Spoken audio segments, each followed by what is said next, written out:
Okay, so this will be my first mechanics video. Only making this because this car was very difficult to get to. It is a 2008 Chrysler Sebring 2.7 V6. Probably the worst car that's ever been designed. As you can see, you're probably thinking, why the hell is the whole engine apart? Well, that's just the intake manifold that's off of the car. In order to get to the spark plugs, right there, those three coils. I'm making a video. And yeah, you got to take off this whole manifold here. At first, I thought it was just this part right here. You can see these screws are actually popping up, and then the whole thing comes up, which I was wrong. And I unscrewed those screws thinking it was it, and they're actually still loose, but I'll tighten those in a bit. There's quite the dirt that's been building up here, and bugs. This car has about 180 something thousand miles on it. This will probably be the first time I'll be changing the spark plugs ever since.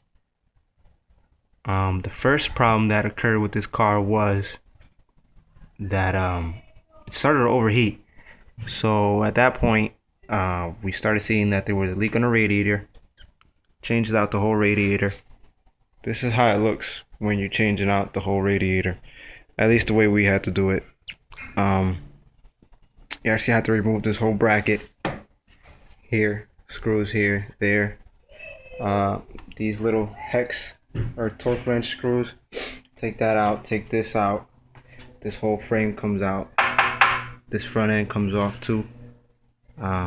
Basically this whole bracket, everything comes off. Like I said, I'm only making this video because I know it was very difficult for me, and I really couldn't find anything on YouTube or on the internet that really showed me the easy way to take out this radiator. Not even from the bottom, because this whole bracket actually runs in the bottom of the radiator, so you gotta take it off regardless. And then removing the fans. There's these little brackets there. Just move the fan up or the radiator down, and that comes off. Yeah, we had the leak, and that didn't work out so well because the car was still overheating a bit, and apparently we had to deal with this too, which hopefully this is a bleeder. Takes all the air out of the system, because if you still have air in there, car's still not gonna run right. So with that, we tried that, and it was still, the air was actually still coming out here. There was still so much air, and it just wasn't getting the pressure that it needed through the cooling system. So what I tried to do was change the thermostat. Now, sometimes you'll think, okay, thermostat should probably be right here, the big old holes. You follow the holes, you know, kind of old school. So the first thing you do is just start following the big hoses.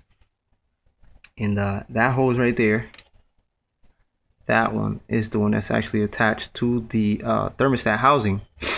So you take that all the way around. You can see it goes up behind the manifold, and don't know if you can probably see it. Probably not. But there's a guy that made a video on how to remove the thermostat, which I wish I would have watched that beforehand. You'd actually have to remove the passenger side wheel, remove that, which is the alternator that you can get to the other screw, and you'd need a swivel, which I had a bunch of them and I just didn't use, to get to the third screw all the way in the bottom of the housing. So what I did was I took the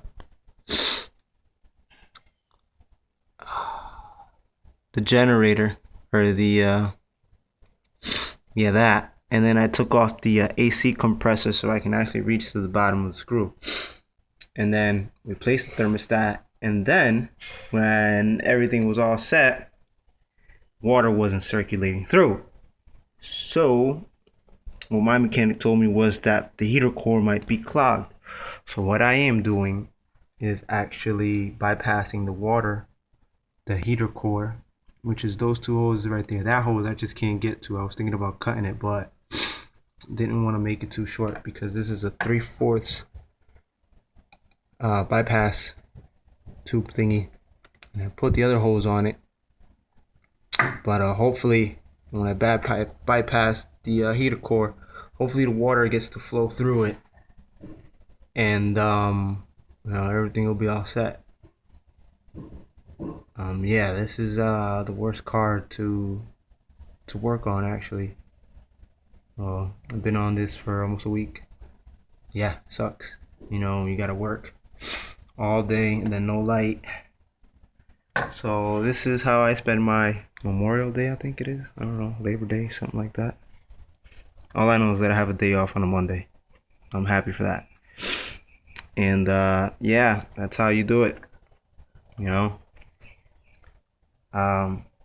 these things, when you go to remove them, make sure you remove the connector on them first. You know, just a little screwdriver. Pop the clip up, because it won't give enough space for this thing to actually come up. Yeah, so oh yeah, you're definitely gonna need a magnet for the holes. These two are I'm actually in the process of putting that one in. I did these two. Gap them out to 1.27. Obviously, if you can read that there. So yeah, this is how you do it. Back to this, removing this, there's some brackets that jeez, probably won't be able to see it, but let's see. I don't know if you can see it. Oh shit, the water's leaking. But there's some brackets back here somewhere. I don't know if you guys can actually see it back here, but there's two brackets, and there's another one there. This one I think might be hanging off or something. Pretty sure I didn't take it completely off. Maybe I did. Maybe that's it. I don't know. There's a bracket back here. There's two brackets on each side. Make sure you take those off. There's some long brackets, and they actually look like this. Show you here. Okay. So, yeah, that's one, and that's the other. Both holes are different, so you might need a half and a 10mm. I believe that's what I used. Pretty sure that's what I used. Then you're gonna remove. Let's see. Hopefully I don't break nothing here. Oh, cookies. There's another bracket. Let me see. There's another bracket here. Something that goes here. I forgot what the heck it was. But that something goes there. Remove that. Had to take this off.